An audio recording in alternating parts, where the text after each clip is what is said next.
Sudah terlihat? Sudah, Pak.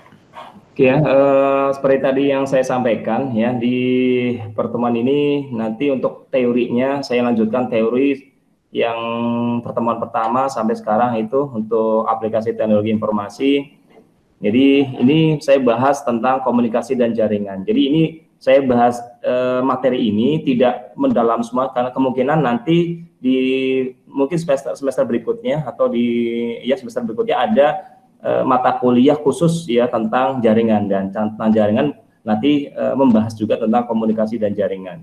Tadi juga saya sampaikan nanti untuk setelah UTS ini kan prakteknya berbasis web ya. Nah, berbasis web menggunakan HTML, CSS, dan itu juga pengenalan biar nanti kalian tuh seperti ini nih untuk HTML dan CSS. Nanti kemungkinan ada lagi semester berikutnya itu ada mata kuliah tentang web design atau pemrograman web berbasis web. Itu nanti fokus kalau memang nanti saya kebetulan yang ngajar, itu nanti kita lanjutkan ya. Kalau misal tidak ya intinya kalian dasarnya sudah nanti tahu. Nah, kita lanjutkan untuk pertemuan yang 9-10 nih ya, kalau saya tidak salah, tentang komunikasi dan jaringan.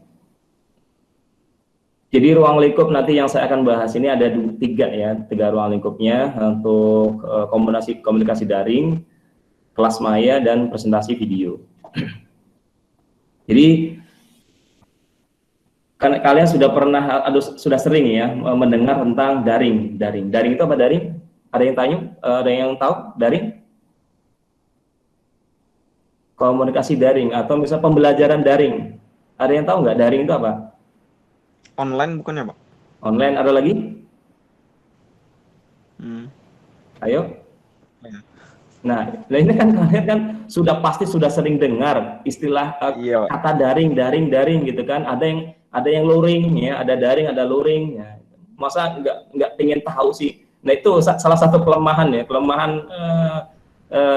kita. Jadi ada kalimat yang memang kita belum paham. Ya sudahlah, nanti tunggu dijelasin. Nah, itu yang masalah. Harusnya tidak. Sudah ada Google. Kemarin kan di awal-awal sudah sampaikan ada Google. Nah, kita manfaatkan itu ya. Oke, ada yang jawab tadi tuh, ada yang jawab di chat ya. Dalam jaringan. Ya, benar ya. Jadi daring itu dalam jaringan sebenarnya.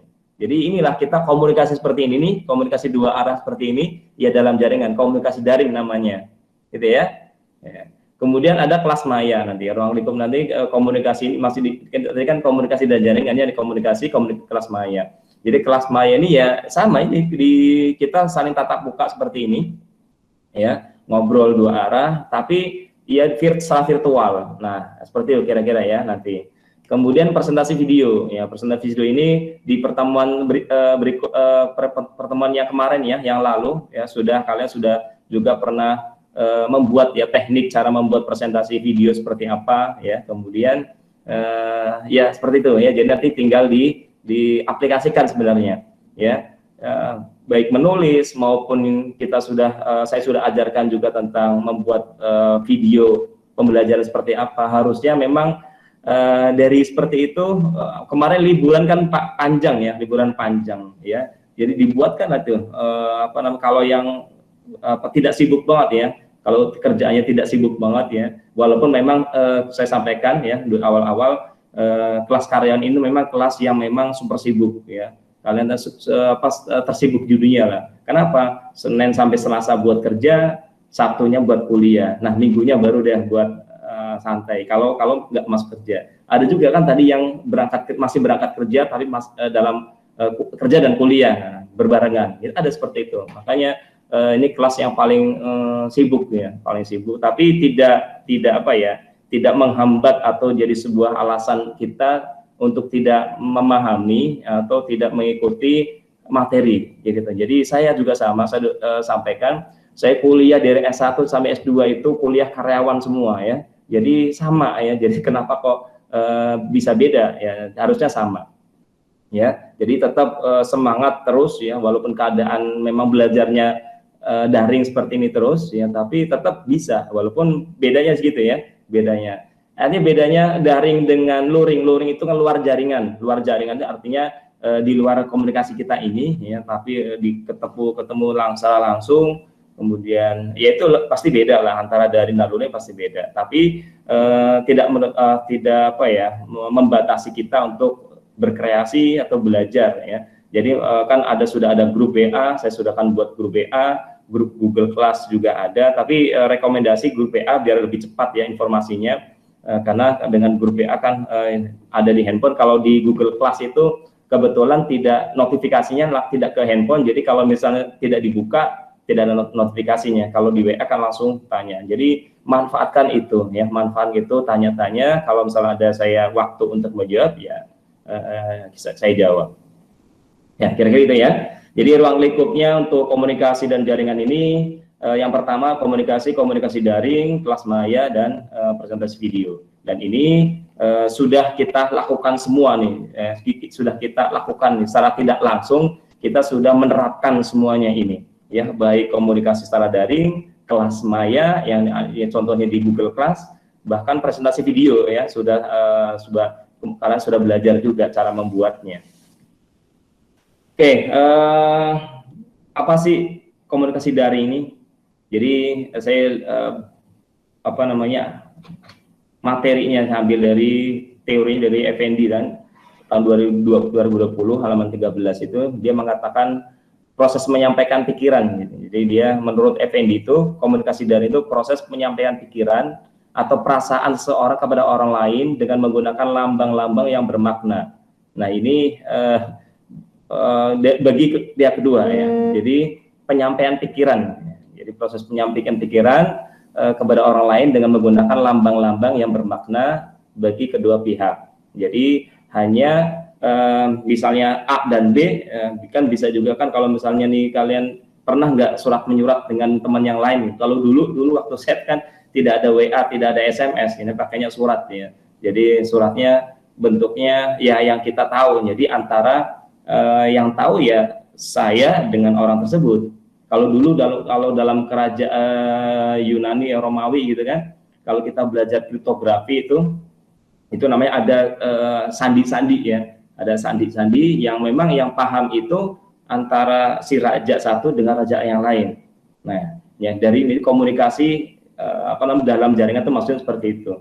Jadi menurut Effendi, beliau mengatakan bahwa komunikasi dalam jaringan itu proses penyampaian pikiran, ya, pikiran atau apapun atau perasaan gitu kan kepada orang lain dengan menggunakan lambang-lambang yang bermakna bagi kedua pihak. Kira-kira gitu.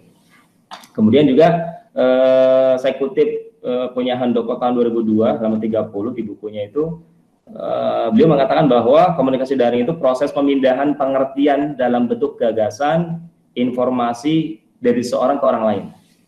Ya, jadi perpindahan pengertian, ya, pengertian, gagasan, informasi dari seorang ke orang lain. Itu menurut Handoko. Bisa sama seperti ini, ya. Saya mengajarkan, ya, saya sudah belajar terlebih dahulu. Sebenarnya pintar tuh enggak, ya. Saya pintar tuh enggak. Tidak ada orang yang pintar atau bodoh, itu tidak ada. Hanya saja mungkin kalau saya sendiri lebih belajar dulu, belajar dulu. Dulunya sudah pernah belajar, maksudnya gitu ya. Kemudian apa yang saya sudah pelajari saya ajarkan atau saya sampaikan ke orang lain.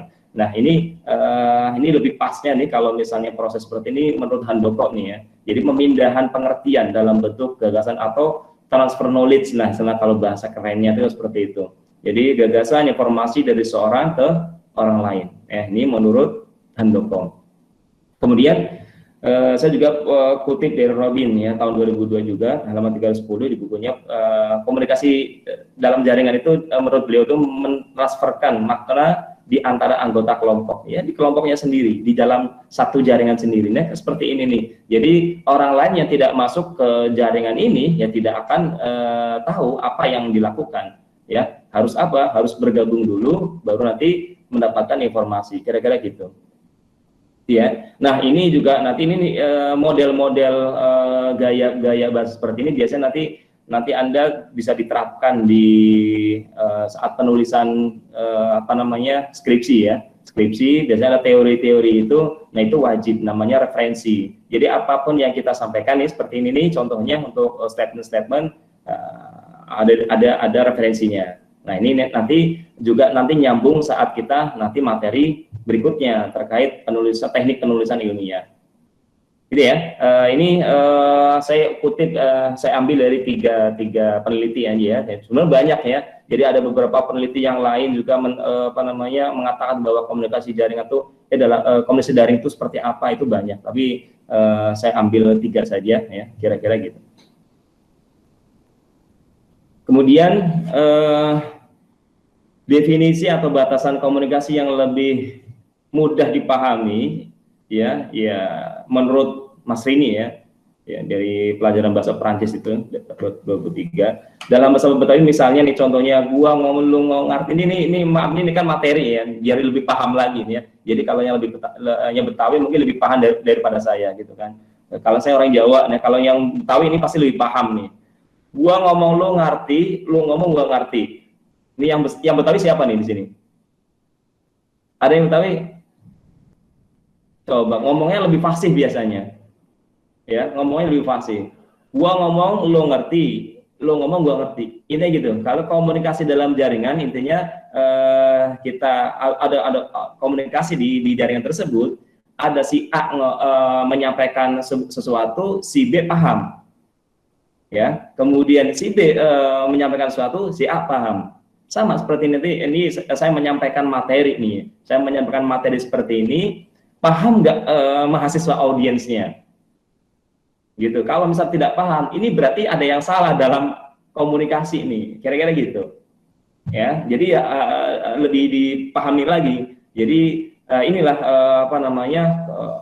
kegunaan dari komunikasi dalam jaringan yang nanti akan diterapkan kalau diterapkan dalam sebuah aplikasi atau sebuah sistem, ya kita harus paham antara sistem yang satu dengan sistem yang lain. Jangan sampai nanti sistem A menyampaikan misalnya angka 1, kenapa sistem B menerimanya 2? Nah, harusnya kan 1 juga. Nah, kira-kira gitu. Jadi antara 1 dengan 1 yang dalam satu jaringan itu harus paham. Ya. Jadi kalau di bahasa Indonesia kan kira-kira gini. Komunikasi terjadi jika saya berbicara, Anda paham, Anda mengerti. Ya. Dan sebaliknya, jika Anda menyampaikan atau Anda bicara, saya mengerti. Nah, ini komunikasi. Kalau misalnya tidak ada salah satu di antara yang melakukan komunikasi itu salah satunya tidak paham, berarti itu ada yang salah dalam komunikasi. Ya, jadi lebih dipahami seperti ini. Gitu ya. Jadi komunikasi akan terjadi jika saya berbicara, Anda paham atau Anda mengerti, kemudian sebaliknya Anda berbicara, saya paham. Ya, kira-kira gitu ya. Ini komunikasi. Jelas ya sampai sini ya. Oke. Jadi fungsi komunikasi sendiri ada 4 ya, ada 4 fungsi komunikasi. Ya, yang pertama sebagai informasi. Ya. Apa sih komunikasi membantu proses penyampaian informasi yang diperlukan individu, kelompok untuk mengambil keputusan dengan meneruskan data dan menilai pilihan-pilihan alternatif. Tentu pastinya ya. Jadi komunikasi itu agar apa? Informasinya tersampaikan dengan baik, dengan benar, ya, tidak ada salah. Ya, ini informasi. Jadi misalnya contohnya kayak tadi nih misalnya untuk UAS tanggal berapa nih, ya itu kan data tuh, UAS tanggal itu kan data tuh, kan kita sudah belajar mungkin ya untuk di komunikasi data atau ada mata kuliahnya mungkin ya. Jadi data-data tersebut akan menjadi sebuah informasi ya apabila dipahami, ya dipahami, kemudian dikomunikasikan. Nah kira-kira gitu. Jadi misalnya tadi saya tanya UASnya kapan ya? Kalau nggak salah sih setelah UTS ada 3 kali pertemuan ya. Ternyata informasi tadi tanggal 23 UASnya, Pak.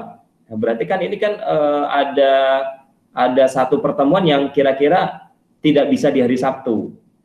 Ya, gitu ya. Jadi ini fungsi dari komunikasi ini biar apa? Informasi kita tersampaikan. Jadi nanti kita kabari lagi ya, nanti mudah-mudahan di sini ada manajemen, pihak manajemen bisa menyampaikan nanti ya. Kalau memang nanti tanggal 23 UAS-nya, ya berarti antara tanggal berarti 11 sampai 15 itu kira-kira nanti kita bisa nanti cari waktu ya, atau tanggal 18 sampai tanggal 22 di antara itu untuk materi yang satu tuh, karena kan satu tanggal 16 ya, tinggal tanggal 16 saja nih, 23-nya kalau misalnya 23-nya UAS. Tapi kalau misal UAS-nya nanti tanggal 30 berarti kita tidak ada hutang, saya tidak ada hutang untuk mengajar. Jadi waktunya bisa pas. Nah, gitu ya. Jadi fungsi komunikasi yang pertama yaitu sebagai informasi. Kemudian yang kedua, fungsi dari komunikasi sendiri ada sebagai kendali ya. Jadi komunikasi bertindak untuk mengendalikan perilaku anggota dalam beberapa cara ya. Jadi kayak tadi contohnya misalnya dikendalikan, jadi dia dengan adanya komunikasi ya, tadinya kita tidak paham nih, contohnya misalnya UASnya benar ya tanggal 23 atau enggak ya, nah, itu ada kendali ini di sini. Jadi kalau benar-benar di tanggal 23 berarti kita apa nih kendalinya, apakah nanti ditentukan pertemuan berikutnya di saat tanggal 13 misalnya, atau misal di tanggal 20 atau 21, nah itu kan nanti bisa dikendalikan ya. Jangan sampai bentrok ya, jadwalnya bentrok atau tidak tadi ya. Jadi informasi komunikasinya biar dua-duanya atau di antara yang satu jaringan itu bisa paham semuanya, atau bisa satu suara lah istilahnya ya. Jadi sebagai kendali ya, jadi fungsi yang kedua dari komunikasi itu, yang pertama sebagai informasi, yang kedua sebagai kendali ya. Oke. Kemudian fungsi komunikasi yang berikutnya, yang ketiga, sebagai motivasi. Apa sih? Komunikasi membantu perkembangan motivasi dengan menjelaskan kepada para karyawan atau mahasiswa ya, apa yang harus dilakukan, bagaimana mereka bekerja, apa yang dapat dikerjakan, kemudian memperbaiki kinerja yang itu di bawah standar. Contohnya misalnya ini seperti ini. Jadi dalam proses belajar mengajar misalnya ada saya misal kemudian komunikasi dengan audiens, kebetulan di sini audiensnya mahasiswa. Jadi bagaimana si dosen tersebut ya memberikan gambaran motivasi, kemudian saran ya misalnya ini. Jadi misal motivasi kan di awal saya selalu menyampaikan di awal menulis ya. Jadi menulis itu memang sulit ya. Tapi motivasinya apa? Ayolah, motivasi saya untuk kalian nulis, kalau misalnya aktif menulis, nanti saya belikan domain ya. Kalau bisa nanti kalau misal bagus ya, kalau saya belikan sekalian hostingnya, tapi 1 tahun ya, 1 tahun. Nanti setahun berikutnya bagaimana? Ya nanti ya boleh 50-50 kira gitu. Jadi itu sebagai penghargaan saya terhadap mahasiswa yang aktif menulis. Ya, saya paling suka kalau misalnya ada mahasiswa yang aktif menulis, ya, sebagai bukti reward saya untuk motivasi terus menulis, yaitu saya janjikan untuk kalau misalnya aktif dalam waktu misal setahun ini nih aktif nih, bolehlah nanti kalian WA, Pak, tulisan saya aktif Pak, nih Pak dulu cek misalnya. Kemudian saya baca ternyata memang original gitu kan. Kemudian wah bagus nih isinya, ya, tidak ada plagiat segala macam. Oke, nanti saya belikan domain hostingnya kalau misalnya sekalian sama hosting. Tapi kalau blog Pak tidak usah domain, tidak usah hosting, domain aja deh. Ya sudah, berarti nanti domain kalau bisa nanti sekalian setahun 2 tahun saya belikan. Jadi seperti itu ya. Jadi sebagai motivasi. Ini contohnya aja ya, contoh. Jadi sebenarnya fungsi komunikasi untuk motivasi itu ya banyak ya. Dan ini hanya sekedar contoh. Saya menyampaikan bahwa ayolah menulis sebagai motivasinya dalam waktu setahun. Kalau misalnya memang Anda semua tulisannya aktif ya, kemudian saya cek ternyata memang aktif, ya udah saya belikan domain ya, domain terserah. Intinya yang mungkin yang com ya, kalau misal di domain ID kan ada misalnya namanya alex.com, nah, ya sudah com. Kalau .id tidak bisa, karena apa? Itu syaratnya banyak ya. Nanti harus ada NPWP, kemudian ada harus kayak banyaklah syaratnya nanti untuk ID itu kan untuk menandakan bahwa ini domain Indonesia. Tapi cukup kom juga nggak masalah. Oke ya. Berikutnya fungsi komunikasi yang keempat itu sebagai pengungkapan emosional. Ya, pengungkapan emosional. Bagi sebagian komunitas, mereka memerlukan interaksi sosial. Ya, komunikasi yang terjadi dalam komunitas merupakan cara anggota untuk menunjukkan ada yang suka, ada yang kecewa, ada yang puas, ada yang itu seperti itu. Jadi komunikasi itu tidak artinya gini, tidak berarti harus diucapkan. Dalam bentuk raut wajah misalnya nih, wah raut wajahnya nih dia tidak puas. Oh, raut wajahnya wah ini semangat. Jadi itu sebagai bentuk fungsi komunikasi tidak harus disampaikan. Jadi dalam bentuk pengungkapan emosional. Bisa juga pengungkapan emosional ini dua-duanya diucapkan juga, kemudian juga dalam bentuk emotion nih. Jadi dalam bentuk apa ya? Menunjukkan wajah yang kecewa, puas, atau misal bahagia, sedih, ya, seperti itu. Jadi itulah komunikasi. Jadi biasanya juga sama kan, kalau misalnya contohnya kayak kalau sering lihat Upin Ipin, walaupun seperti kalau Upin Ipin, kalau misalnya lihat pingin suatu, ya dia dengan wajahnya yang kan beda ya, matanya berbingar-bingar, oh berarti ini benar-benar memohon banget ini, tidak perlu apa ya diucapkan, ayo saya minta, tapi dengan wajah yang mata yang berbingar-bingar bahwa wah ya dia ini menunjukkan bahwa emosional, saya butuh banget, nah kira-kira gitu. Ada juga dengan yang emosional bisa menunjukkan apa namanya rasa kecewa tentang apa misalnya, itu terserah. Jadi ini sebagai salah satu pengungkapan secara emosional. Nah ini bentuk-bentuk fungsi-fungsi komunikasi ya, salah satunya pengungkapan emosional.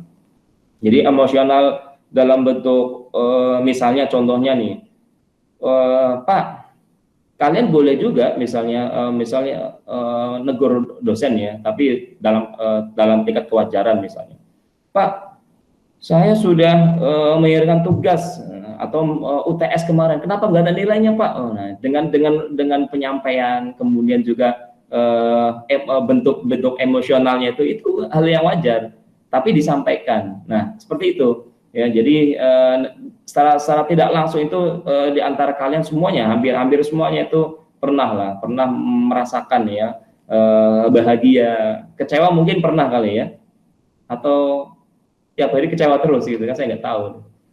Jadi kalau bisa nih yang profesional dan keren itu, walaupun kita dalam keadaan sedih kecewa, tapi tampilkan wajah yang sedih, wajah yang apa ya senyum, banyak senyum kira-kira gitu.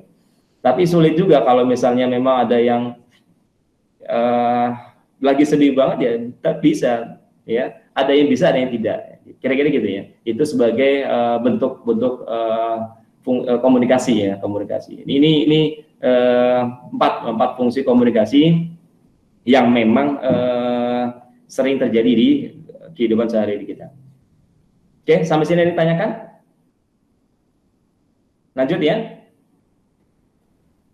Silakan kalau misalnya ada yang ditanyakan atau apa, silakan ditanyakan. Jadi nanti biar saya paham nih. Ini gambar-gambar ini materi saya ambil dari Google ya, Jadi biar apa namanya paham nih.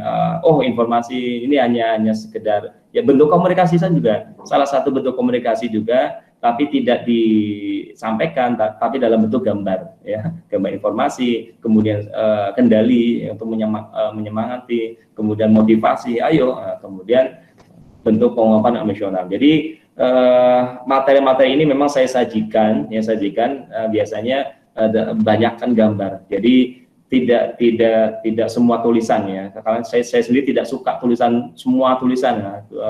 Artinya tidak suka itu apa ya, kalau kebanyakan, kalau yang tidak suka baca nanti apa namanya cepat jenuh ya, Jadi makanya kalau misal kalian juga pun misalnya membuat materi atau membuat nanti misalnya buat skripsi atau ya, jangan banyak tulisan. Kalau PowerPoint berarti kan poin-poinnya ya, di poin-poinnya saja. Nah ini salah satu bentuk komunikasi saya untuk menyampaikan kepada mahasiswa. Walaupun tidak disampaikan secara langsung seperti ini, dengan membaca kemudian ada gambarnya akan paham, minimal seperti itu.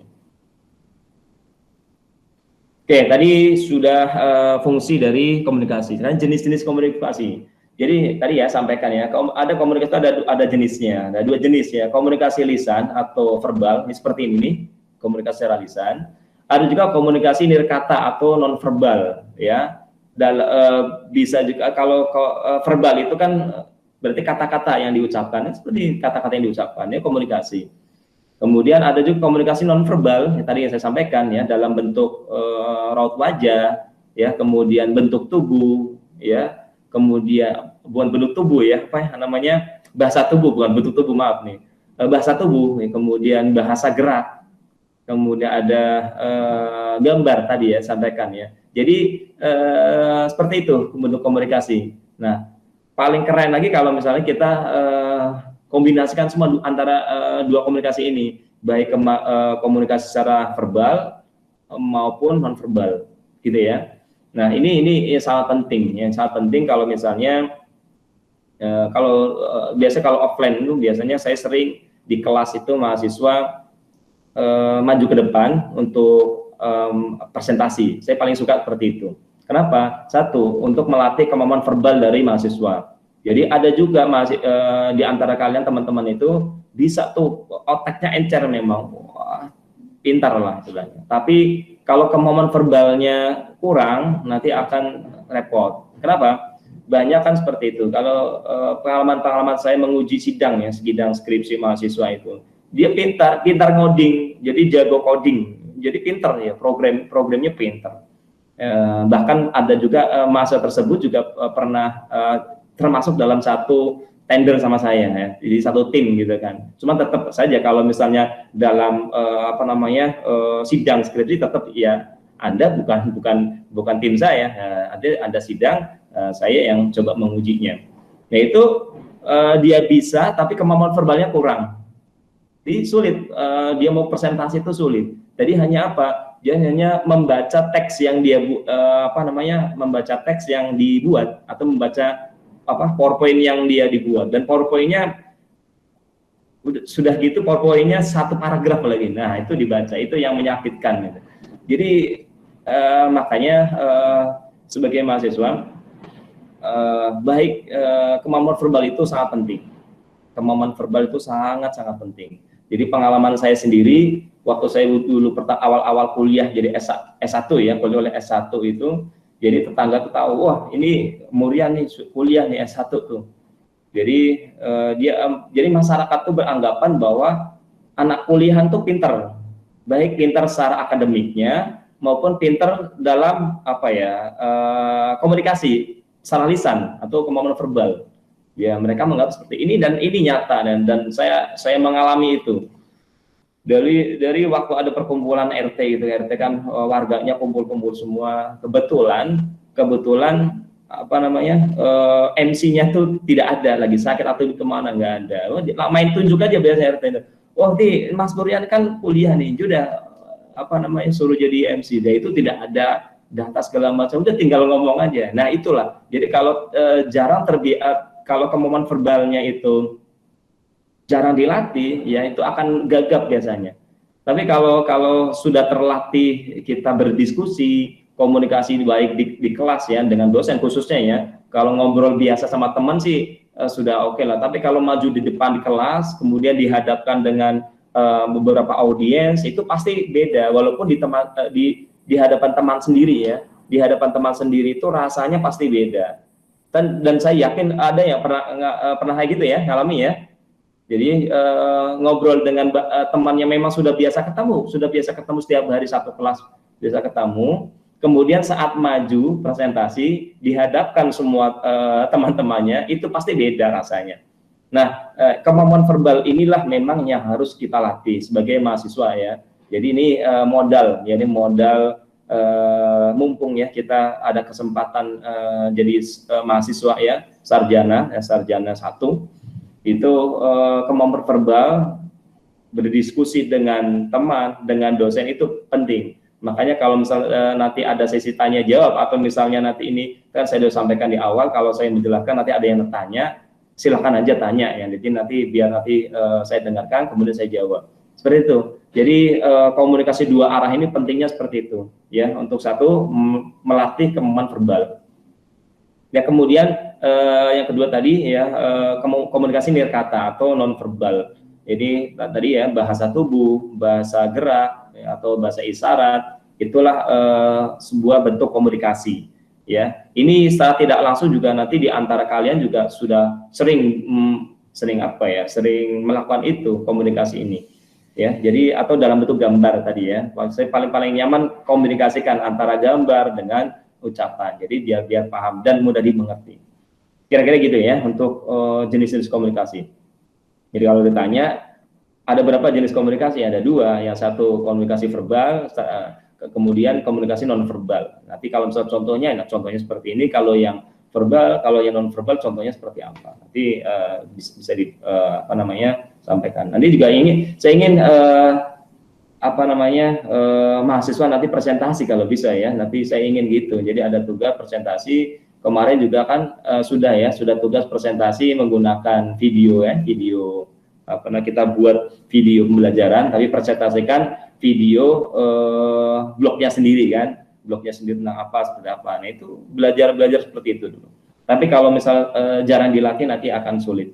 Ya baik nanti kalau kemampuan verbal seperti ini. Tapi kalau yang kemampuan komunikasi non verbal, jadi bagaimana Anda membuat sebuah materi, ini contohnya materi pembelajaran atau PowerPoint. Nah, jadi PowerPoint itu menyampaikan, kita buat nih dalam bentuk teks, taruh kemudian disampaikan dikirim ke yang lain. Jadi yang lain biar tidak usah dijelaskan secara verbal tapi paham. Nah, inilah yang menarik ya. Jadi bagaimana kita membuat sebuah komunikasi nirkata itu tanpa dijelaskan secara verbal itu orang lain paham. Ya. Sama nanti kalau kalian nanti membuat sebuah penelitian ya dalam bentuk skripsi kan ditulis itu kan dalam tulisan. Itu bagaimana tulisan tersebut itu tanpa dijelaskan pun orang lain akan paham. Nah, itu sebuah PR besar ya sebenarnya. Jadi jangan sampai tulisan-tulisan kita hanya copy paste dari mana, kita sendiri yang nulis tidak paham. Itu yang menyakitkan. Itu rata-rata seperti itu. Jadi kalau bisa jangan ya. Kalau bisa bagaimana tulisan kita tanpa dijelaskan pun orang lain dengan membaca akan paham. Nah, itu yang agak sulit tapi perlu diterapkan. Gitu ya. Ini jenis-jenis komunikasi. Oke, sampai sini ada yang ditanyakan nggak dulu? Sampai sini ada yang ditanyakan? Silakan. Yang lain yang videonya nggak muncul, dimunculkan lah ya. Munculkan. Jadi ini juga salah satu penilaian saya bagaimana bahasa gerak tubuh ya, gerak tubuh itu nih, mahasiswa mengikuti materi seperti apa itu dosen juga. Saya sendiri merasa ya kalau misalnya tadi ya Pak saya sambil kerja nggak masalah dimatikan kan. Tapi kalau misalnya tidak sambil kerja nyalain aja walaupun memang kelihatan jidatnya doang sedikit tidak masalah lah misalnya nih. Atau matanya segini tidak masalah. Itu sebagai salah satu bentuk komunikasi non verbal gitu kan. Bahasa tubuh gitu kan saya paham. Oh jadi saya sebagai dosen pengajar. Oh iya, jadi satu merasa oh iya, jadi diperhatikan juga nih, saya sampaikan diperhatikan. Jadi tidak hanya saya ngomong sama gambar foto gitu kan, kayak ini kalau misal di video ini kan lagi direkam nih, kalau diupload di YouTube nih dosen ngomong sendiri sama gambar nih, agak mungkin ya kan aneh gitu. Tapi kalau ada orangnya, saya lihat bahasa tubuh ada yang senyum, ada yang gerak ke sini, jadi kan itu sebagai salah satu komunikasi. Kebetulan nih materinya tentang komunikasi. Ya, jadi perlu saya sampaikan, ini tidak hanya saya yang mengajar nih ya, jadi dosen lain pun, kalau misalnya dosen lain pun diikuti ya gitulah. Misalnya nih jaringan agak buruk misalnya, ya sudah matiin sementara, Pak izin Pak matiin sementara Pak, biar nunggu jaringannya bagus dulu Pak. Oh ternyata jaringannya tidak bagus dari A sampai Z ya, repot juga nanti. Ya, kalau bisa ya gitu. Jadi inilah sebagai bentuk komunikasi. Jadi artinya saya seperti mengajar di kelas, ya saya seperti mengajar di kelas. Oh mahasiswa mendengarkan, kemudian ada yang senyum, ada yang ya ada yang cemberut misalnya gitu kan, ada yang kecewa, ini paham jadi ya, seperti itu. Kemudian ada yang nanya, ada orangnya kelihatan tanya, ada yang nanya, itulah namanya kebetulan di semester ini nih ya kita komunikasi jenis komunikasi verbal dan non verbal itu dipakai terus ya, kira-kira gitu. Cukup ya. Tadi saya lihat ada yang komentar cukup. Tapi kalau misalnya tidak usah ini ya, kalau misalnya Pak cukup Pak dinyalain, di unmute aja nggak masalah. Oke, kemudian keunggulan dan kelemahan komunikasi daring. Nah, tentunya komunikasi dalam jaringan ini, salah satunya di jaringan ini ada kelebihan dan kekurangannya. Apa kelebihan atau keunggulannya? Satu, dapat dilakukan kapan saja dan di mana saja. Itu yang pertama, keunggulannya. Jadi kalau misalnya tadi ada yang sambil kuliah tapi disuruh bosnya untuk berangkat atau kerja, nah, gimana lagi orang kuliah juga kerja untuk bayar kuliah, ya susah juga kan. Kalau misalnya tidak kerja nanti gimana bayar kuliah, itu repot juga nih ya. Tapi ada juga yang memang ya kalau Sabtu Minggu libur ya sudah fokus buat kuliah gitu, mau apa lagi, hidupkan hidupkan. Kebetulan kuotanya kan dapat pemerintah juga kan, dapat kan ya. Masa dapat lah, dosen juga dapat, saya dapat dari pemerintah kemarin itu berapa puluh giga itu, tapi sekarang mau hampir habis. Karena apa, kalau misalnya dibuat online terus kayak gini ya repot nanti ya kuota juga hilang juga kan gitu. Jadi keunggulannya dapat dilakukan kapan saja dan di mana saja, itu keunggulan dari daring. Yang kedua, efisiensi biaya. Nah ternyata artinya ini efisiensi biaya, kalau misalnya saya mau tidak usah ketemu langsung, misalnya nih saya untuk menyampaikan informasi, kemudian informasi teman saya ada di misalnya di luar Jakarta misalnya, harus ke sana. Nah itu harus efisiensi biaya di situnya ya. Kalau bisa telepon juga bisa ya, kalau misalnya telepon juga daring juga sampai telepon. Nah ternyata Pak enggak juga Pak efisien biaya. Nah ini kalau efisien biaya tentatif lah,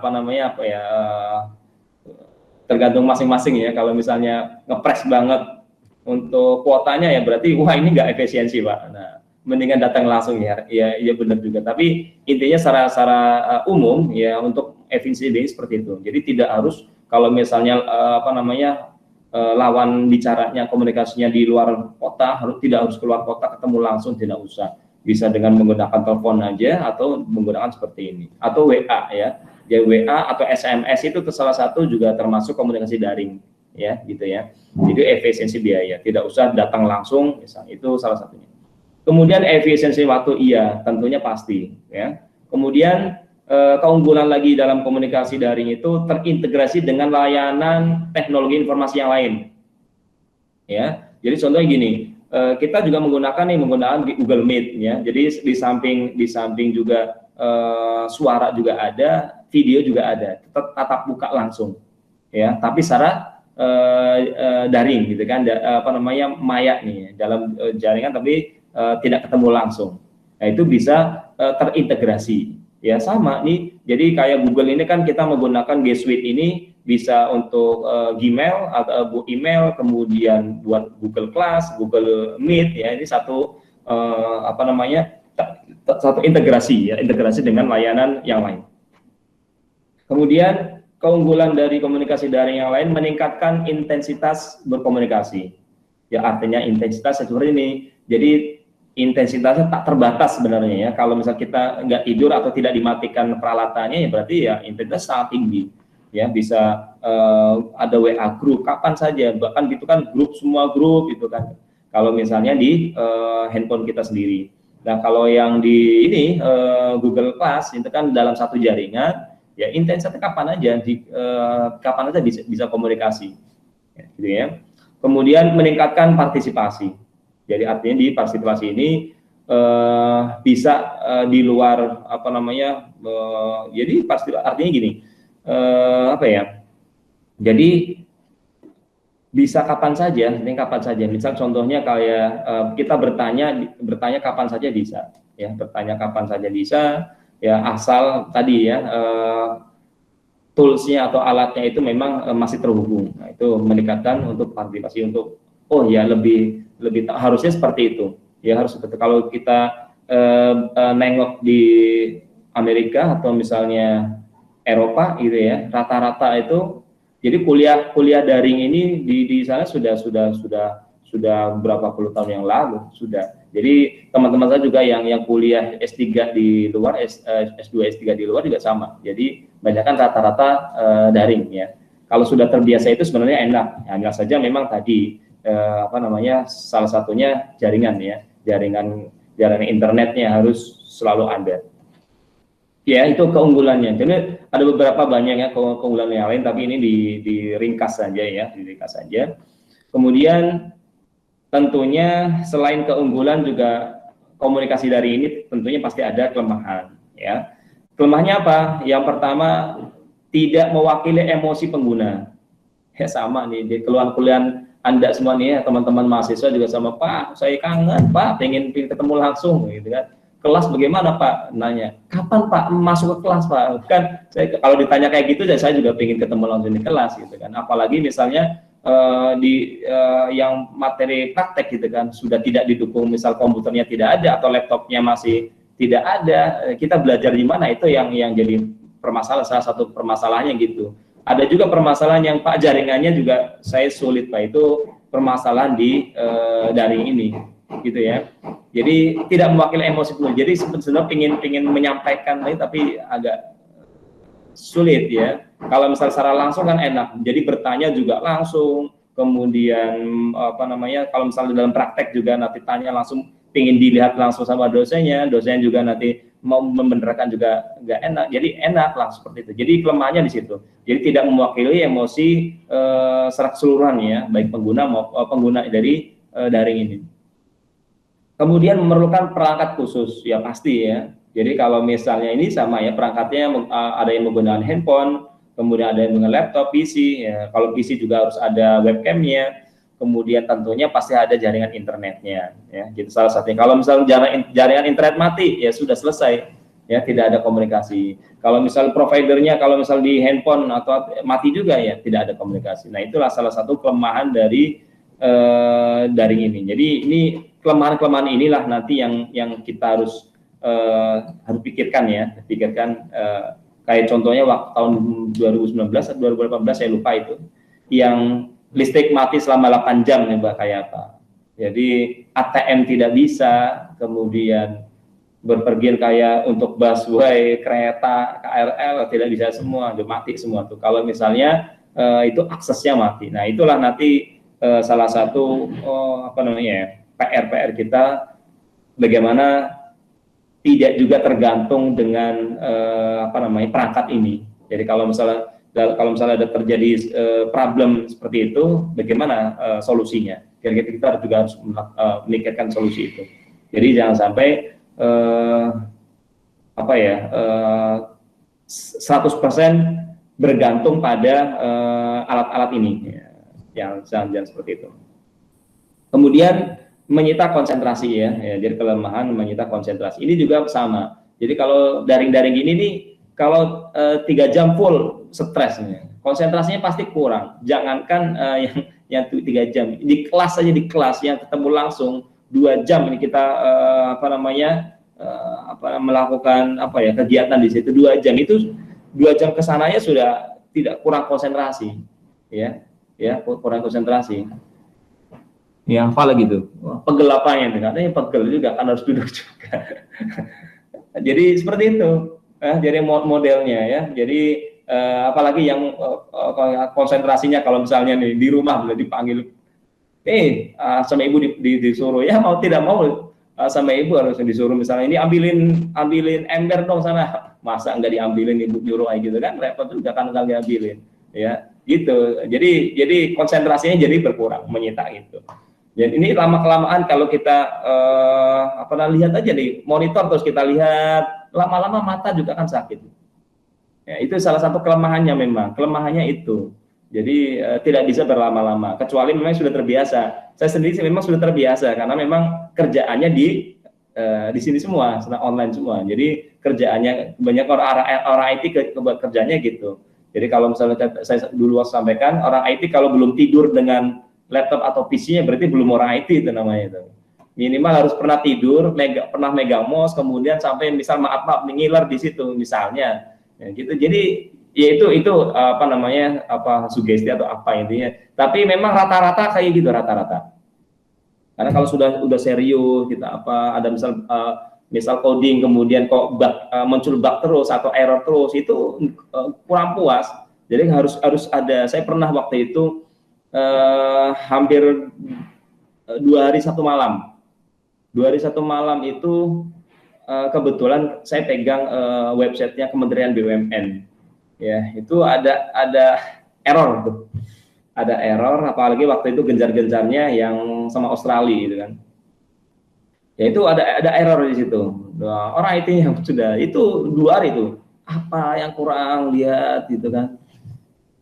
Itu baru ketemu itu di hari kedua ya, yang malam itu jam 2 pagi kalau nggak salah itu. Ya, ternyata ada yang mengubah kode titik koma, itu aja. Titik koma hanya itu. Titik koma, wah ini kena nih ketemu nih.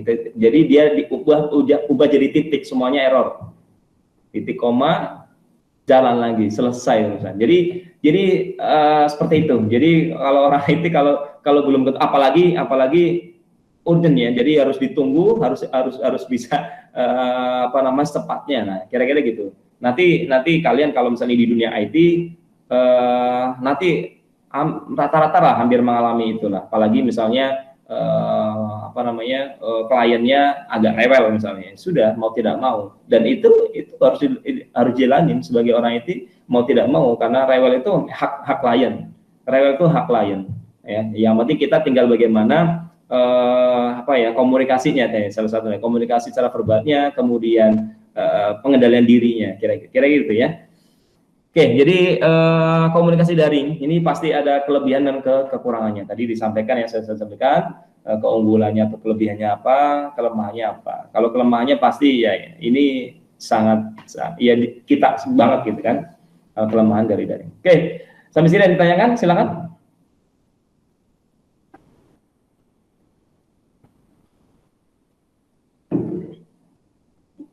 Ada yang tanyakan?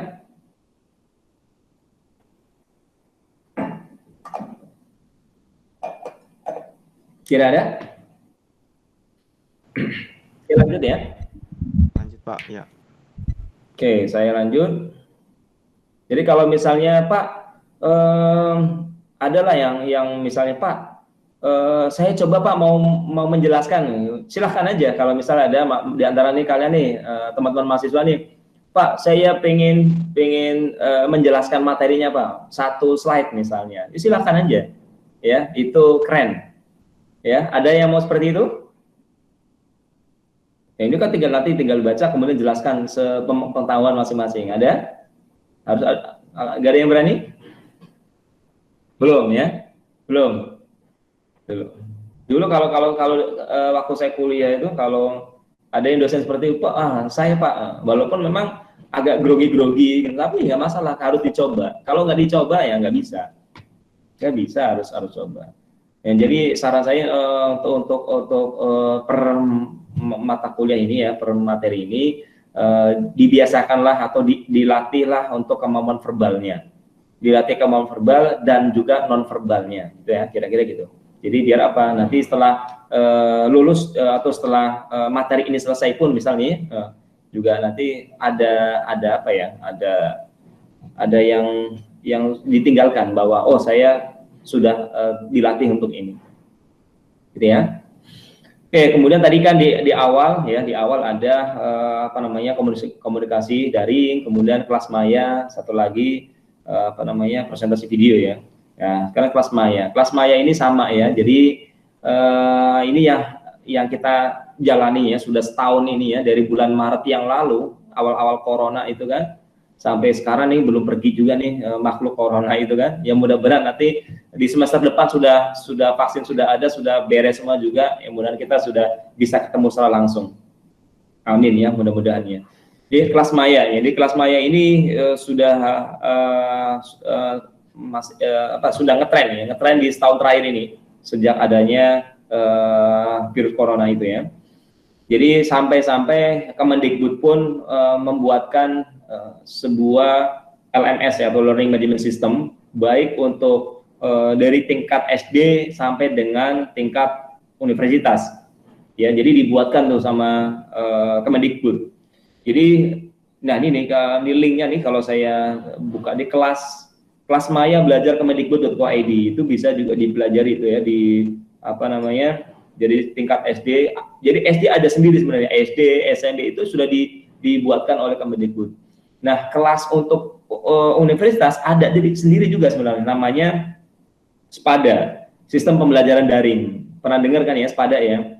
Jadi SPADA itu bahkan setiap kampus harus sudah mempunyai LMS masing-masing ya, dan integrasikan. Kebetulan saya develop untuk kampus lain ya, untuk kampus lain juga LMS-nya, dan sudah terintegrasi dengan SPADA-nya punya Kemendikbud. Jadi kalau misal dibuka SPADA-nya Kemendikbud, nanti di situ ada LMS masing-masing kampus di bawah apa namanya, Kemendikbud gitu ya.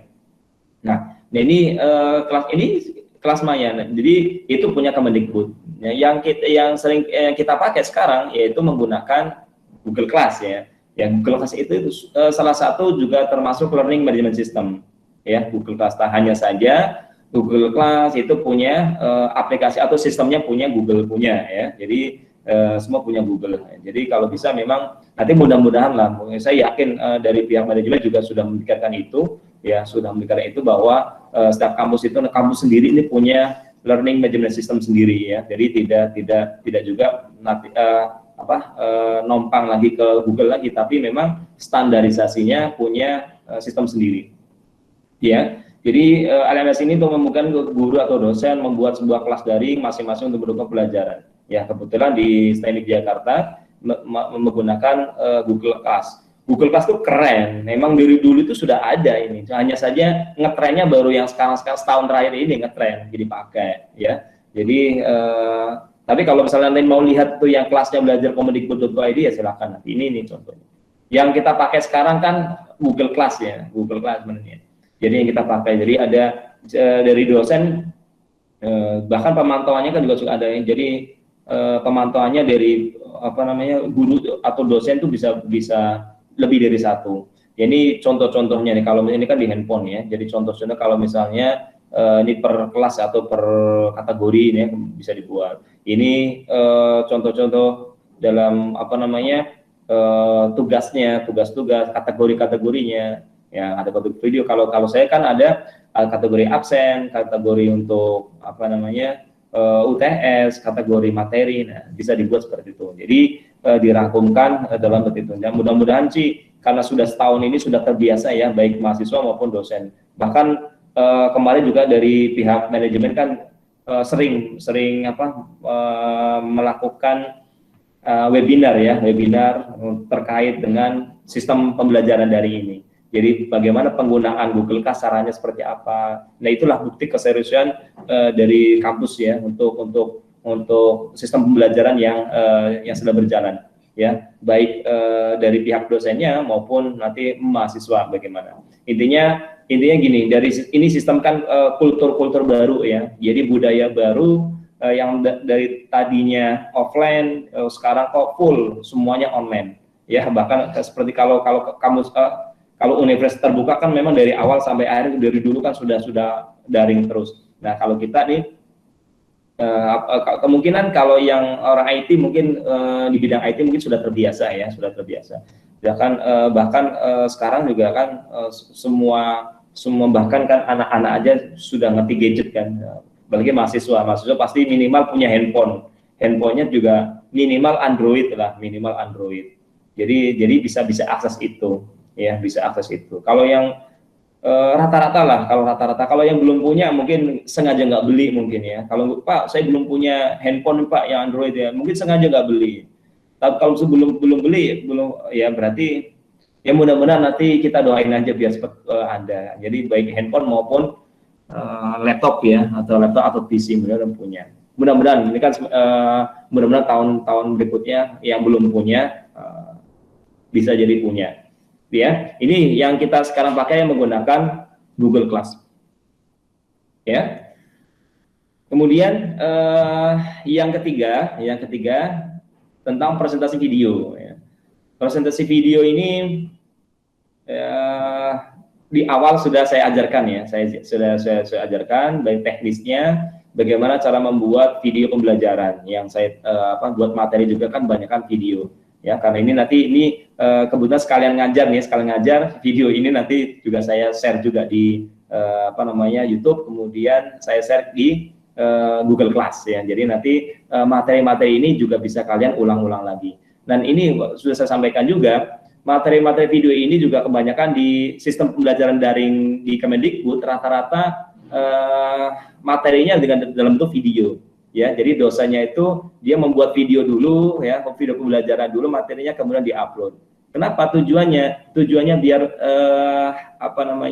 bisa diulang lagi ya, bisa diulang lagi. Kalau ini kan nanti kan ada pesertanya kelihatan kan. Jadi itu sengaja memang buat secara pribadi ya, dosen tersebut itu memberikan materi dulu kemudian diupload. Itu kenapa salah satunya kalau misalnya untuk menangani kelemahan dari ini, kelemahannya kalau misal pas hari H misalnya nih, oh ternyata jaringannya lagi, kita nggak tahu ini bukan alasan ini ya, kalau misalnya benar-benar jaringan mati misalnya, jadi sudah ada video yang memang atau materi yang sudah diupload. Jadi sehingga mahasiswa juga tidak merasa dirugikan, karena apa? Materinya dalam bentuk video sudah ada, tinggal nanti diulang saja sama mahasiswa misalnya. Jadi pola pikirnya seperti itu. Kemudian itu juga di samping itu yang kalau yang teori juga ada PDF atau misal PowerPoint-nya. Nah ini salah satu presentasi video ini kurang gitu. Jadi ini di YouTube saya ini kan sudah pernah lihat ya, jadi semua materi saya upload di YouTube saya sendiri ya. Jangan melihat subscribernya ya gitu kan. Kalau misalnya saya itu wah enggak. Jadi kalau misalnya ini ikhlas saja, kalau misalnya mau subscribe silahkan, kalau enggak ya enggak apa-apa silahkan gitu kan. Jadi ini memang salah satu keuntungan di YouTube itu kan unlimited. Kalau misalnya kita upload beberapa video juga tidak masalah ya, tidak masalah, upload di situ semua, belajar materi kemudian di-linkkan. Kemudian di Google Class ini kan memang terintegrasi dengan YouTube. YouTube kan punya Google ya. Itulah kelebihannya seperti itu.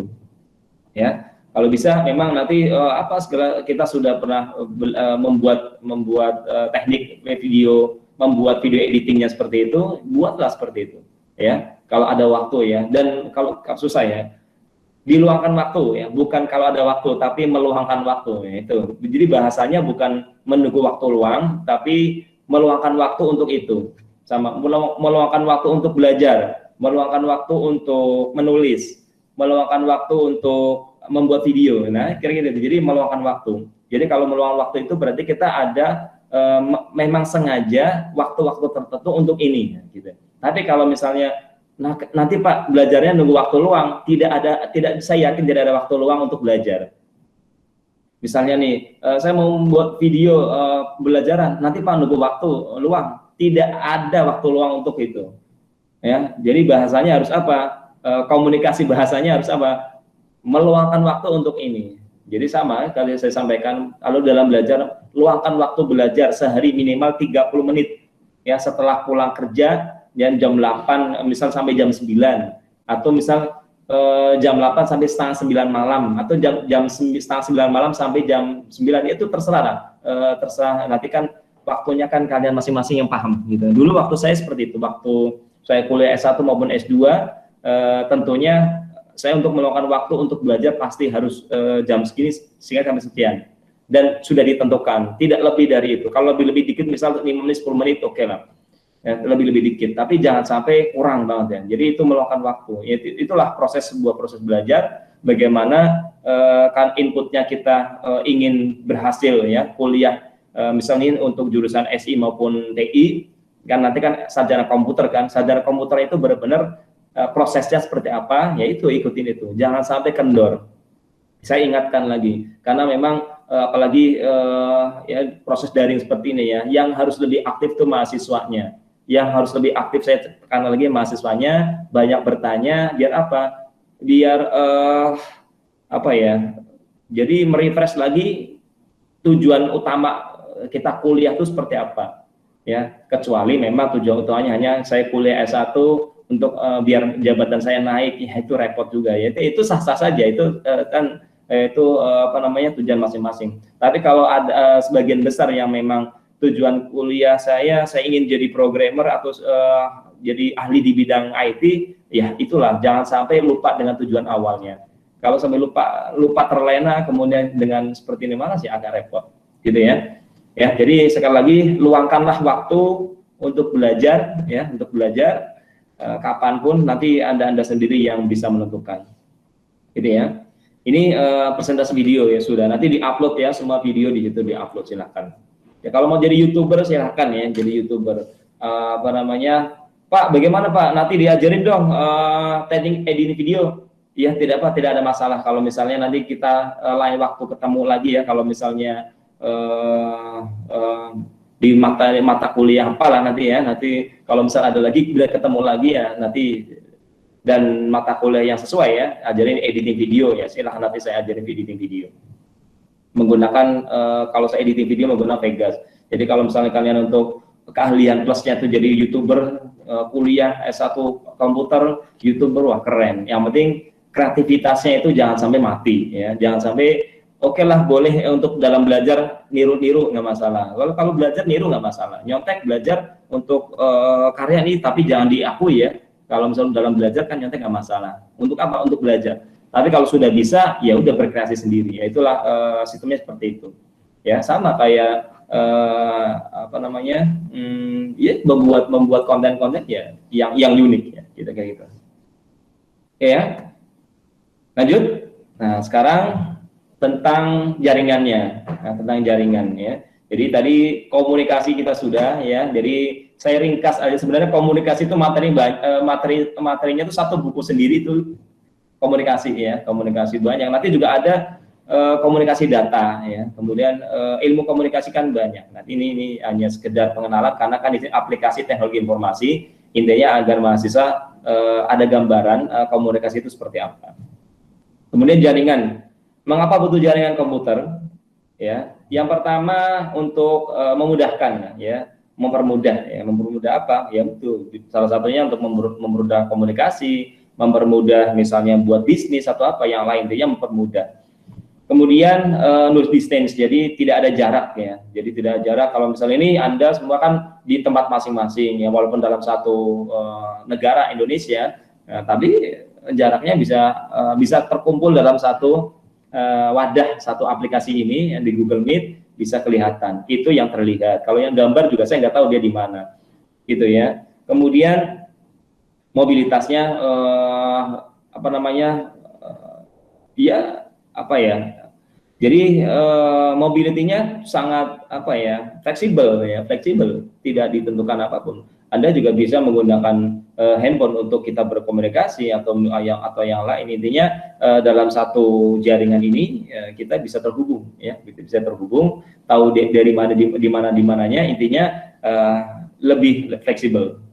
Kemudian efisien ya, efisien artinya tidak harus juga kalau misalnya kan cuaca hujan segala macam, tidak datang langsung ke semuanya, tetap muka dalam satu tempat. Kemudian bisa seperti ini ya. Jadi, nah ini di luar dari kelebihan kekurangannya tadi ya, daring ya. Tadi kan sudah disampaikan. Jadi ini efisien, dengan jaringan ini lebih efisien. Telepon kalau misalnya kita kangen ada keluarga di luar Jakarta atau di Jawa segala macam, enak tinggal telepon. Bisa komunikasi by video conference, itulah apa namanya jaringan. Ya. Kenapa butuh sebuah jaringan? Ya, jadi jaringan merupakan salah satu atau sebuah sistem yang terdiri dari komputer atau perangkat komputer tambahan dan perangkat jaringan yang lainnya yang saling terhubung. Nah, itu namanya jaringan.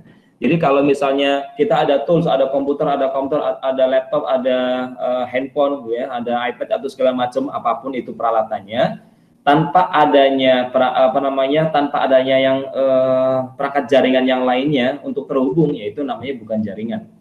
Ya, itu namanya ya perangkat masing-masing, komputer ya komputer, handphone. Nah, tapi kalau tidak saling terhubung ya, kalau saling terhubung itu namanya dalam satu jaringan ya. dengan menggunakan media tertentu itu kita terhubung ya jaringan. Makanya ini ada yang menggunakan handphone, ada yang menggunakan laptop, ada yang menggunakan PC, ya kan masing-masing kan.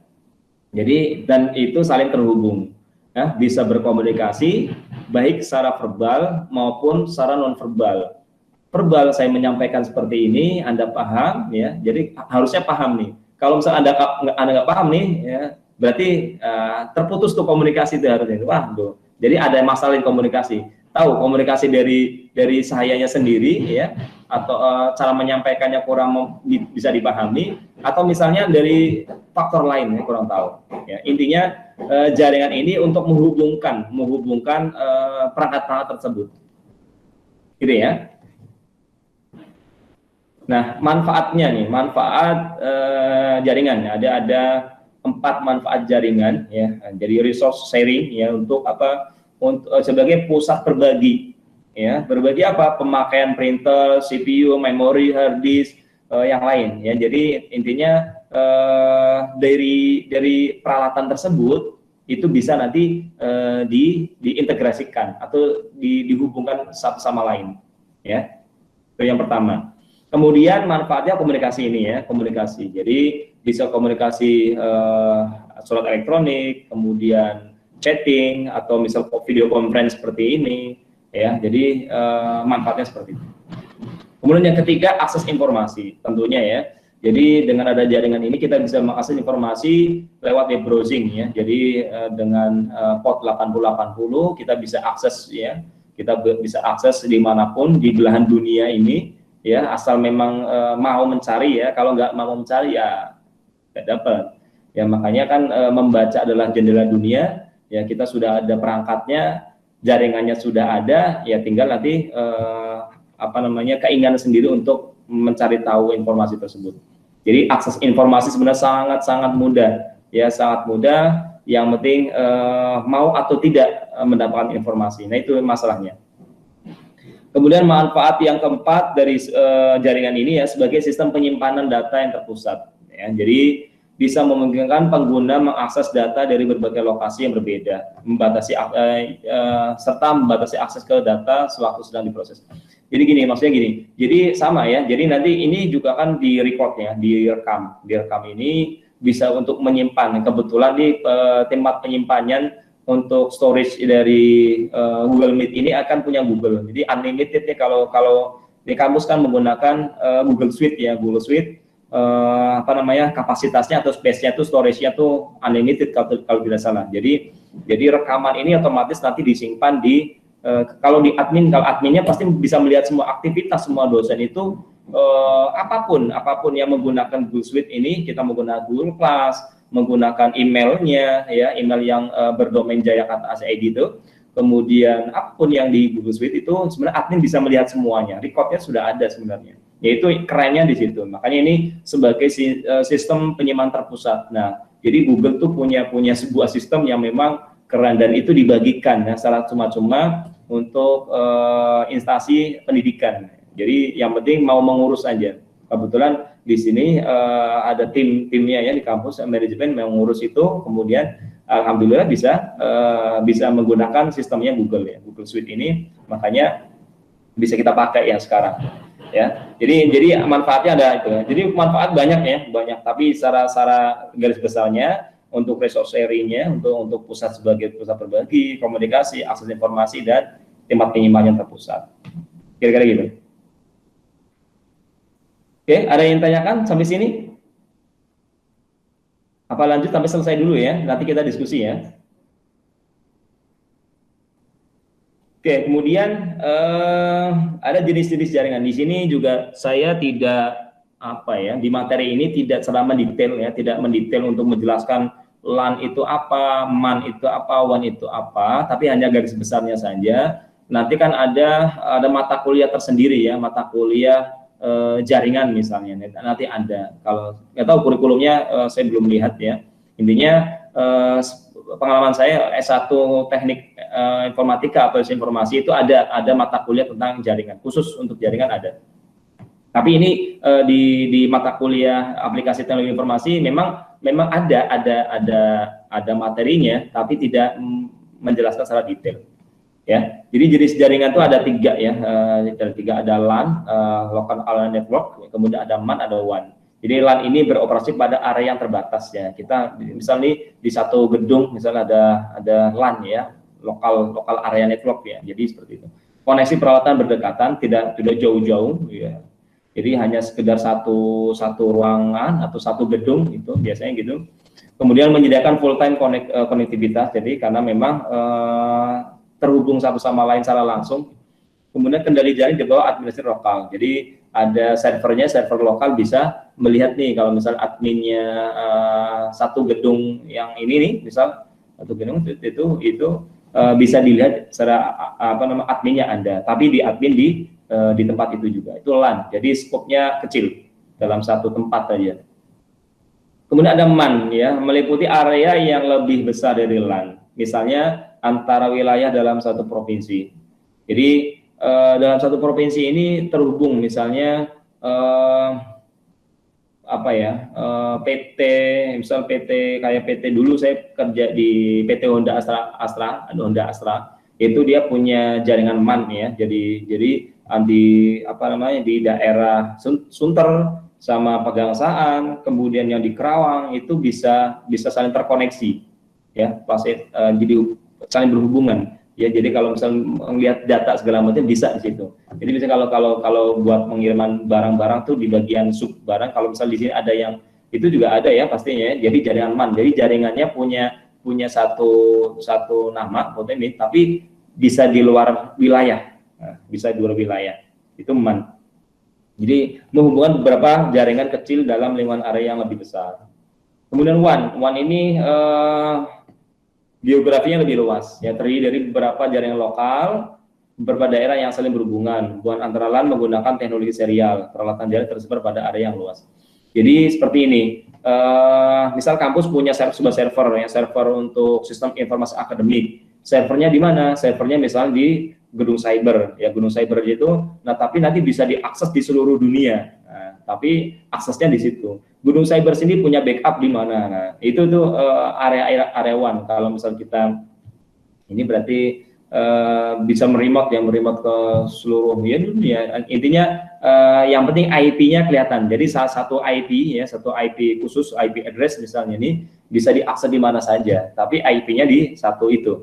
Ya, jadi kita dalam satu IP ini mau diakses dimanapun bisa. Ini jaringan WAN. Jadi diakses bahkan misalnya nih di luar negara nih ya, negara yang berbeda di luar negeri misalnya, ya bisa. Yang penting IP-nya tahu. Jadi kita mau remote dari misalnya Amerika, yang penting misalnya IP-nya jelas nih, remote server ini, yang penting ada IP-nya bisa. Gitu. Jadi jaringan WAN. Jadi lebih luas lagi ya. Lebih luas lagi cakupannya. Nah, ini materi materi jaringan ini nanti akan lebih detail lagi di mata kuliah jaringan komputer atau JARCOM. Itu biasanya ada, kalau nggak salah ada ya, jaringan komputer. Kalau yang suka jaringan nih biasanya ya senang kalau misalnya yang namanya suka sebuah interest kemana nih, kalau interest ke jaringan atau interest ke programming, biasanya kalau misalnya ada materi dia suka. Ya, contohnya ini. Jadi bisa meremote komputer ya, ini contoh-contoh meremote komputer ya, bisa menggunakan command form, kemudian ya ada Windows Server ya, kita meremote di situ. Ada juga software untuk remote komputer ya. Saya biasanya pakai ini kayak TeamViewer atau Ultra Viewer ya gitu. Jadi meremote komputer dari komputer satu ke komputer lain, misal komputer dimanapun, yang penting dalam ID-nya atau IP-nya sama, itu bisa meremote. Contohnya gitu. Oke ya, materi sampai sini ya. Ada nih, mudah-mudahan bermanfaat ya. Ada yang tanyakan, silakan kita buka diskusi ya. Diskusi 30 menit sampai 1 jam. Nanti kita istirahat.